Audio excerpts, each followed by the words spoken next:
Jung is a government security officer and lives with his daughter Min Jung. Soon, the father and daughter will have to be apart when Min Jung has to go abroad to study.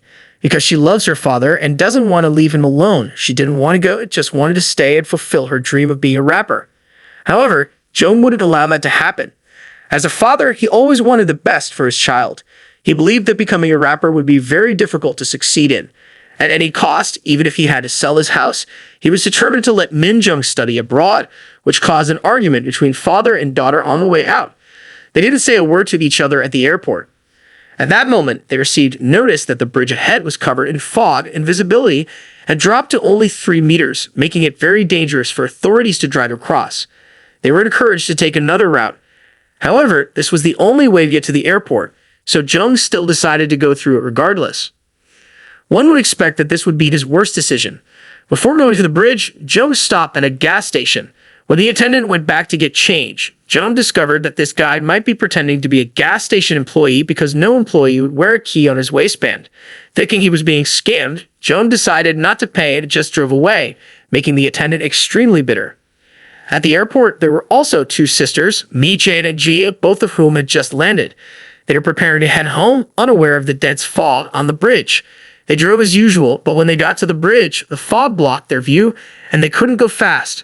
At that moment, a sports car sped past them at lightning speed.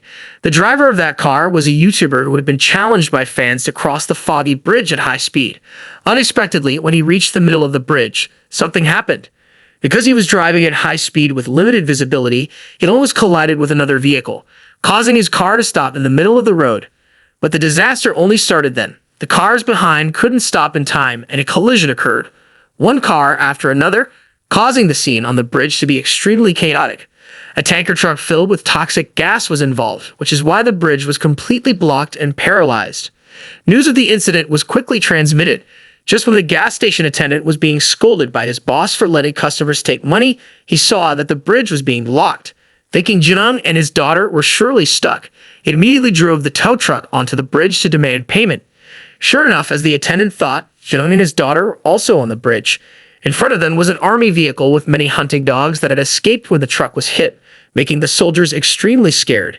They immediately ordered all signals on the bridge to be blocked, so Jung, who was calling for rescue, couldn't get through. At this time, his daughter discovered an injured dog and was about to help it, but Jung stopped her. Then Jung went to the army personnel and asked if they were okay. Unexpectedly, he was locked in a car by those people. Inside was Dr. Jiang. It seemed like something unusual was happening on this bridge. Dr. Jiang was seen driving with a computer. When the doctor pressed the activation button, the dogs immediately became aggressive and rushed towards a soldier near the army vehicle. When the soldier saw the dogs, he immediately jumped into the trunk of the vehicle, and the dogs chased after him. However, Dr. Jiang noticed one dog that was not at all concerned. It was also the most dangerous dog. He only saw it standing still and motionless. There was no other way. He had to turn off the control device. That's how he controlled the dogs to return to normal, and the soldier quickly closed the trunk door. Then a military helicopter arrived, and they planned to take all the dogs away and destroy the leader. At first, everything went very smoothly. The box carrying the dogs was gradually pulled onto the helicopter. But at this moment, the doctor picked up the tracking device of the lead dog. It turned out that when Min Jung saw it suffering from an injury, she removed the device. What if all the other dogs were being controlled and this one was not? At this point, the doctor realized the problem. However, it was too late as the box was almost up to the helicopter. The lead dog suddenly jumped on top of the box and leaped straight at the soldier. It easily took down all the people on the helicopter, causing it to lose control and fall onto the bridge. Hearing an explosion, the dogs were in complete chaos. They were completely out of control and extremely aggressive. They broke through the door and rushed out to attack people. At this time, one of them jumped towards the doctor, making him drop the computer that controlled the dogs. Jung, who was nearby, was able to come to his rescue and quickly pulled him and his daughter into the car. On the bridge, it was extremely chaotic, and everyone was trying to find a way to escape from the pack of hunting dogs. Some people successfully got on a bus, including Jung's group, but even though they were able to get on the bus, they couldn't escape because the bus was damaged after the collision and wouldn't start. They had no choice but to stay in the vehicle. At this point, Jung forced the doctor to tell the truth about where the dogs came from. The doctor revealed everything, saying that these dogs were not ordinary hunting dogs. They were secretly researched and trained by the military with the purpose of selling them to the US to fight terrorists, so they were extremely aggressive and seemed to have no way to stop them. But during the research process, there was a mistake, so the army had no choice but to take all of these dogs to destroy them. They did not expect to encounter an incident on the bridge. The most dangerous was the lead dog with the symbol S9. It was the mother of many other dogs, but they trained it by destroying all of its offspring, making S9 extremely brutal. It was not hunting but seeking revenge. Hearing this, Joan was extremely angry and immediately called to inform his superiors. Inspector Kim, who had just found out about the situation, asked Joan to calm down because this matter was really sensitive. He was the one who signed the order to conduct research on that group, so if it got out, it would be scandalous. He was also in trouble and told Joan to keep this secret. At that moment, there was an explosion on the bridge, interrupting their call. Right after that, a bus carrying survivors passed by. Joan told everyone to go there, and they quickly got out of the car and onto the bus. As soon as the bus started moving, a terrible explosion occurred, causing the bridge cables to break one by one, and the bridge surface immediately collapsed. The bridge completely collapsed and was divided into two parts, so the bus could no longer proceed, but the dogs were still waiting around the bus. Joan had to take out his security card to reassure everyone. He said he would help them get out of there on the condition that they follow his instructions. At headquarters, another special task force also started to depart. Their mission was to bring the survivors to a safe place and destroy all the ferocious dogs. But when they set foot on the bridge, the dogs had already fled, making them think that the animals were too scared and had run away. Very quickly, the task force approached the bus and immediately told everyone to move away. However, they did not know that they had fallen into the dogs' trap.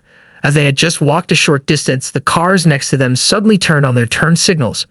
The soldiers feared that the dogs would discover them, not realizing that those turn signals were activated by the dogs.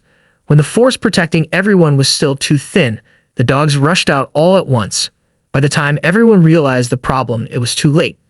The task force was soon overwhelmed. The dogs wiped them out, and everyone could only run away in panic. The number of people who escaped could only be counted on the fingers of one hand. Those who were able to get into the car were now left with only 8 people, 2 of whom were injured. After discussing with an elderly woman, they decided to turn around and head towards the bridge, but when they checked, they realized that the bus key had been lost. Luckily, they had brought the key with them. They went out to try it and finally succeeded in starting the car. At headquarters, Inspector Kim also realized that the task force had failed. This gave him an extreme headache because he had lost so many people and still couldn't solve the problem. After receiving the last report on the group of dogs, he decided to stop the rescue and let Jung's group find their own way out. This made Jung call for help until he was hoarse, but no one picked up. At this time, the bus was also blocked by the dogs. There were other cars, and the dogs were still wandering around outside, making it impossible for them to get out. Knowing that the government had abandoned them, they had to think of a way to escape. At this moment, Jung's daughter spoke up. They then created a trap to lure the dogs. The car door was opened and everyone was hiding under the trunk. As soon as the dogs entered the car, they would pull the rope and close the door. At this moment, an elderly woman was seriously injured and couldn't survive, making her husband extremely heartbroken. When they saw the last dog entering the car, they immediately pulled the rope to lock the door and then climbed out together. Someone still needed to stay between the door and the car, and the elderly man volunteered to do it because he had just lost his wife and didn't want to live anymore. So he accepted to sacrifice himself to stay, and that's why he was bitten by the dogs. Now there were only 6 people left alive. At all costs, they had to reach the bridgehead even though the front was covered with toxic gas. To escape, this was the only way. The dog carrier was still moving, so they decided to take their car and pull everyone away. However, they had forgotten to put the key on the bus. There was no other way. They had to get the key, so the whole group had to risk their lives. They hid under the bus, and Mei Jan and her sister would break the window. When the dogs rushed out, Jung would act as bait so that Ji-hoon could get the key. After preparing, they immediately took action. With a quick movement, the bus door was broken. A pack of dogs immediately rushed out towards Jung. Seeing this, Ji-hoon came out to get the key. Unexpectedly, S9 was not caught in the trap. It was still waiting for Ji-hoon above the car. This caused him to pull out the keys and run away at that moment. The bridge continued to collapse. When S9 saw that the other dogs were in danger, it immediately rushed to save them. Jung was also in the trunk of the car at this time, about to fall into the river. Seeing her father in danger, Min Jung immediately jumped out of the car. She took the crane hook and rushed towards her father. In order to save her fellow humans, she also risked falling into the river. Everyone thought she had sacrificed her life, but she had not. Min-jung hooked the hook onto the box. As soon as she received the signal, she immediately drove the tow truck. After a while of trying, Jung and the others finally succeeded in escaping danger. They then continued straight towards the bridgehead, ignoring the bridge collapsing behind them. After entering the toxic smokescreen, they saw sunlight, and everyone breathed a sigh of relief. In the end, they returned alive at the bridgehead. There were many people waiting, including Inspector Kim. Seeing that Jung was still alive, he seemed extremely happy, but Jung had lost all faith in him. After this incident, Jung saw his true personality, so he walked up and gave him a punch and denounced his crimes to the media, making Inspector Kim so bitter that he couldn't speak up.